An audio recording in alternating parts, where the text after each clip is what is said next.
అందరికీ నమస్కారం అండి. స్వాగతం సుస్వాగతం మన ఛానల్కి. ఈ వీడియోలో 2026 సంవత్సరము ఏప్రిల్ నెల చైత్రమాసంలో సంకటహార చతుర్థి ఏ రోజున చేసుకోవాలి, చవితి తిథి ప్రారంభం మరియు ముగింపు సమయం ఏమిటి, ఈ నెలలో గణనాథుని కొలిచేటువంటి నామం పేరు పీఠం పేరు ఏమిటి, పూజ చేసుకోవడానికి ముడుపు కట్టుకోవడానికి శుభ సమయాలు ఏమిటి, ప్రాంతాల వారీగా చంద్రోదయ సమయాల గురించి ఇప్పుడు క్షుణ్ణంగా ఈ వీడియో ద్వారా తెలుసుకుందాము. వీడియోని స్కిప్ చేయకుండా చూడడానికి ప్రయత్నం చేయండి. అప్పుడే మీకు పూర్తి సమాచారం అనేది క్లియర్గా తెలుస్తుంది. ఈ రోజున విఘ్నహర్త అంటే అడ్డంకులను తొలగించేవారుగా పిలువబడేటువంటి గణేశుణ్ణి పూజిస్తారు. సంపన్నమైన మరియు కష్టాల లేని జీవితం కోసము ఆయన ఆశీస్సులు కోరుకుంటారు.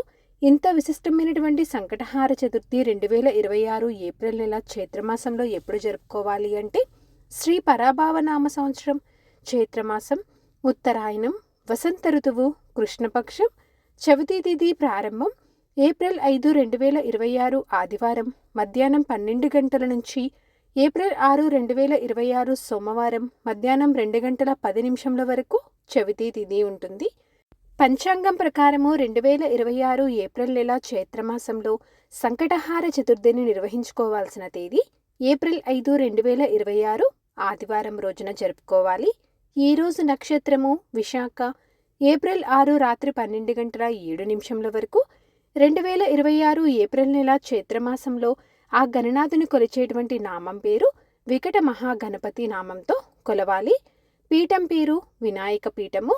ఉదయం పూజ ముడుపు కట్టుకోవడానికి సమయాలు చూసుకున్నట్లయితే ఏప్రిల్ 5, 2026 ఆదివారము ఉదయం 6:30 నుంచి ఉదయం 11:30 వరకు మంచి శుభగడియలు అనేవి ఉన్నాయి.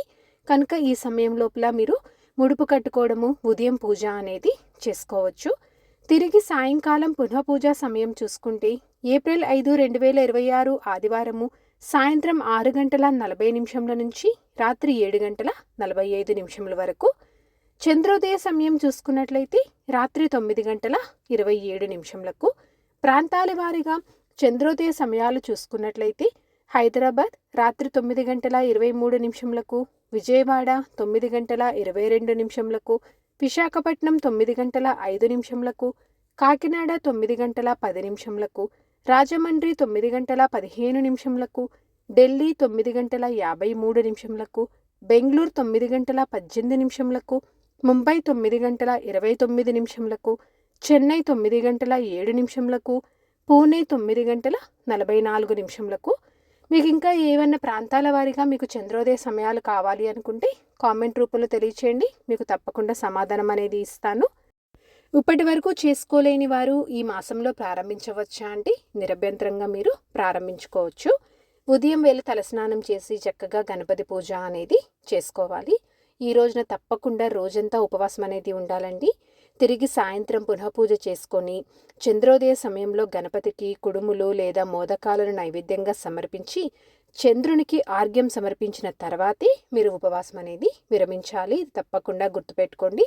సో ఇదండి ఈరోజు వీడియో. మీకు ఈ వీడియో తప్పకుండా ఎంతో కొంత ఉపయోగపడుతుందని అనుకుంటున్నానండి. ఇంకొక యూస్ఫుల్ వీడియోతోటి ఇంకొక మంచి కంటెంట్ తోటి మిమ్మల్ని మళ్ళీ కలుస్తాను. ధన్యవాదములు. సర్వేజన సుఖినో భవంతు. జై శ్రీమన్నారాయణ.